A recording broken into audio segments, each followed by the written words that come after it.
और बीच एक और बड़ी खबर मिली जहां अमेरिका ने अपने नागरिकों को लाहौर छोड़ने को कह दिया। लाहौर छोड़ने का बचाव करें नागरिक। अमेरिका की तरफ से आधिकारिक बात कही गई है। लाहौर में जिस तरह से भारत ने स्ट्राइक किया उसके बाद अमेरिका का ये बयान सामने आया है। अपने नागरिकों से अपील की है कि या तो वो लाहौर छोड़ दे या अपना बचाव करे।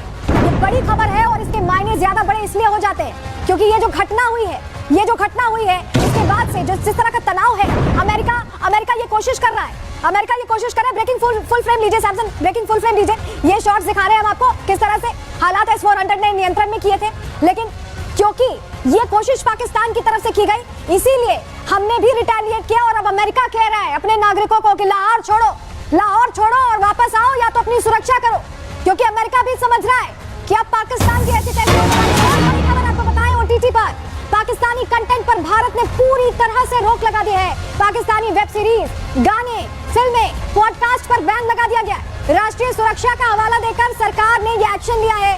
सूचना और प्रसारण मंत्रालय ने यह एडवाइजरी जारी कर दिया, आदेश जारी कर दिया। तो पाकिस्तानी वेब सीरीज हो, गाने हो, फिल्में हो, पॉडकास्ट हो, सब पर बैन लगा गया है। एक और बड़ी जानकारी, भारत ने बिना जानकारी के पानी छोड़ दिया है। भारत ने बगलिहार और सलाल डैम के गेट खोले हैं। वाटर स्ट्राइक भारत ने की है।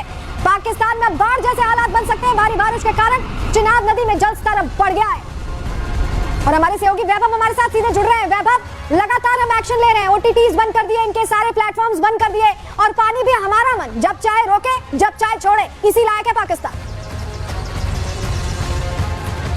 देखिए बिल्कुल सलोनी, जिस ऑपरेशन की शुरुआत भारत ने सिर्फ और सिर्फ आतंकवाद के खात्मे को लेकर की थी और इस ऑपरेशन के खत्म होने के बाद भारत ने बाकायदा एक प्रेस कॉन्फ्रेंस करके इस ऑपरेशन का ब्रीफ किया और यह बताया विस्तृत तरीके से कि हमने सिर्फ और सिर्फ आतंकी ठिकानों को टारगेट किया है और भारत की यह कतई मंशा नहीं है कि वो उनके सेना के क्षेत्र में छेड़छाड़ करे या फिर पाकिस्तानी नागरिकों को किसी भी तरह से नुकसान पहुंचाने की कोशिश की मंशा भारत की नहीं है। लेकिन इस ऑपरेशन के बाद से पाकिस्तान की तरफ से जो प्रतिक्रियाएं सामने आई हैं, इन प्रतिक्रियाओं के बीच रक्षा मंत्री का यह कहना कि पाकिस्तान हमारे सब्र की परीक्षा ना ले। वो नहीं जानता है कि भारत अगर खतरनाक स्तर पर पहुंचता है तो यह पाकिस्तान के लिए कितना घातक होगा। और अब भारत उन लगातार कवायदों की तरफ बहुत तेजी के साथ बढ़ता जा रहा है। हम रावलपिंडी, कराची और लाहौर तक जो पिन पॉइंट बड़ी बात बता रहे हैं कि कैसे लगातार स्ट्राइक अलग अलग अंदाज में भारत कर रहा है। हमारे साथ बने रहेगा, आपके पास हम वापस लौटेंगे। लेकिन एक तस्वीर बहुत जरूरी हो जाती है क्योंकि भारत ने जब स्ट्राइक की, जब हमने 6 से 7 की दरमियानी रात स्ट्राइक की तो हमने बड़े कमांडर को, जिनका आतंकी है, उसे मार दिया। जैश का ये बड़ा कमांडर है रऊफ,